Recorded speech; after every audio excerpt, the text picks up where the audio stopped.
We're busy talking tax issues, mini budget, not mini budget, medium-term budget policy statement. Thank you. That's what we're talking about. We've got the finance minister with us. We've got a few tweets here, and it's one theme seems to be coming through quite a bit, and it's about how government spends money.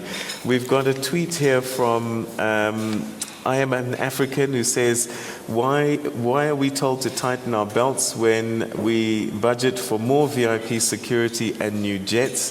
The real Tinta says, why is he giving money to Bafana, knowing well that there'll be no achievement in this?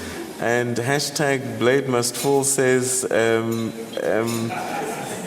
how do they balance books with rampant corruption and government projects going over budget? The issue of how government spends the money, I made a point earlier about our procurement reforms, because that's a key area. That's an area where we have seen much leakages, both in terms of the manner in which we didn't have adequate discipline in how resources are spent, what we pay for each item. We have standardized the school build program, because you would find you pay 40 million for 13 classrooms in one province and pay 10 million in the other, and pay 25 rands for a bottle of water, a 500 mils bottle of water, and 27 rands for a loaf of bread in catering. All of those bringing into place the national price referencing system, automating the procurement as we have done, having introduced the e-tender portal. And I'm sure most of you in this room will have had access to the e-tenders portal, where you now can see which tenders have been issued, which ones are being advertised. In one click of a button, you're able to see that who it has been issued to. This, linked also with the central supplier database, begins to bring about automated discipline, removing the human element, but bringing about transparency, accountability, and an opportunity for all of us to be able to see what government is doing with the money. Those are some of the reforms that have actually unfolded during this period. We announced them in February. All of them we've been able to implement those on time, and they provide adequate space for staff. When you log on to the central supplier database, immediately your tax status is verified and validated. Immediately your company standing with the CIPC is validated. Immediately you are in a position we now know we're dealing with somebody who does not have civil servants as directors, because as we verify your status in CIPC, your directors just come out and we know who's actually in the employ of the state. And through that system, we are able to bring about something that deals and goes a long way in dealing with issues of corruption and the procurement challenges we have had. Purchases in government with regards to the increase in VIP and the purchase of jets, I'd want to believe that there are areas or line items in government that will also, in some instances, and you would always be talking about, of course, it's about signaling that matters. Perception goes a long way in formulating public opinion. But if people focus on things like VIP protection, in some instances it would actually be accommodating the issue of personnel, like we have done with the rest of government employees, arising from the wage settlement and all other things. So some of those increases are just as a result of that. The issue of jets is the allocation in the Department of Defense that actually looks into, you buy the jets, you are in trouble. You don't buy, you hire, you are in trouble.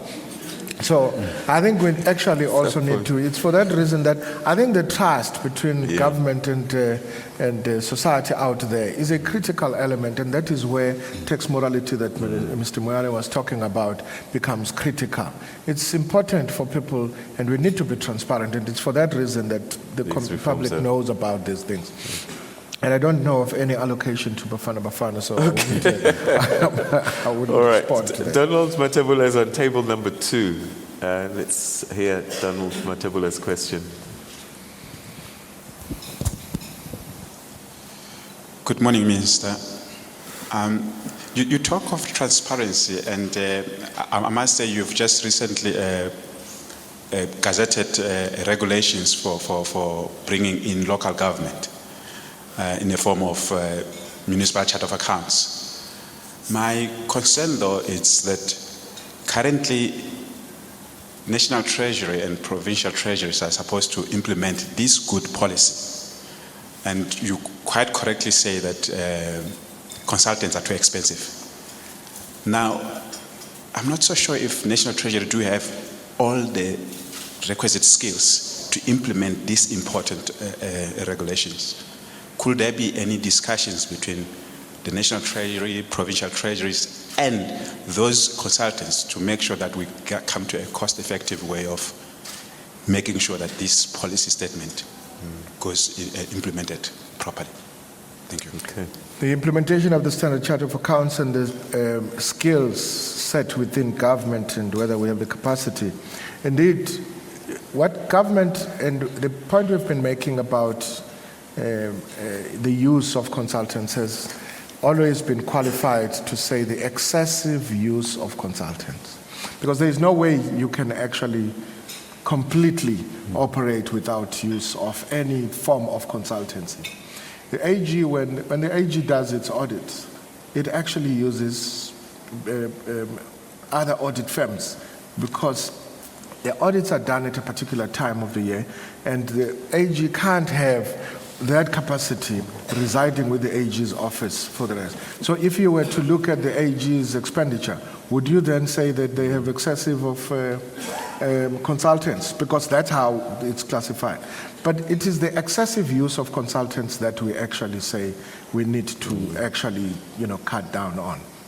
For instance, if you have somebody or people employed to do a particular task, but for the very same task, you employ the services or you procure the services of an external body, that actually amounts, because it's a duplication of the skills that you should otherwise be having and you do not have.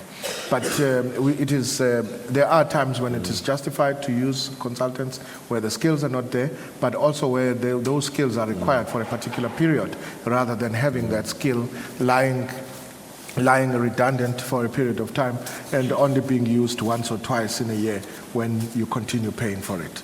So indeed, we agree that there are no skills. And that's why we want to promote the partnerships. In one of the breakfasts that we had after tabling the budget with Minister Gordon in 2014, there was a commitment from the accounting profession of the willingness to work with government in supporting the internal audit committees of municipalities. We still haven't taken up that, that challenge. And it's one of those that with the partnership between ourselves, we will be able to improve also the level of engagement with our financial management at all levels in order to improve quality of spending. Therefore, we would want to submit that we will continue working with the private sector and striking the right partnerships in order to improve our capacity. All right. And Donald, thank you for that question, which is a brave one, because working for KPMG, you're a consultant yourself, aren't you? All right. So, talking about KPMG, Commissioner Moyana, I'm going to ask you this.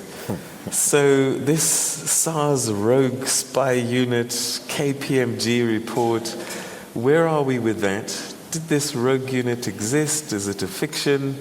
They say 106 million rand of taxpayers' money was spent on this rogue unit, and does this KPMG report exist? Let's start with the rogue unit, which surfaced last year, and therefore at the time when we took leadership in the organization. I must say here that the rogue unit, as it was portrayed in the media, has been disbanded. So it's not an issue for discussion, because it was working with outside the confines of the law, and therefore we needed to be linked with the covenant that we have with the ministry, that is efficient and effective collection of revenue.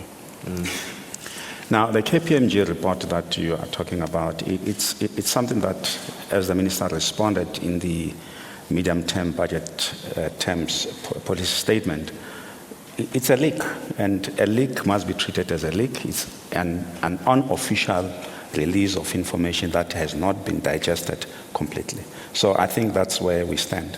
It's something that we need to deal with as an organization on the issues that we wanted to do within the organization in terms of forensics, analysis, to review all our procurement processes. So it's not linked with one particular set of things. So it will be disingenuous only to focus on one particular narrative. So are we saying then, once you've had a chance to look at it, digest it, and do what you need to do, you'll be transparent and the public will get to know what was in there and what you've done about it?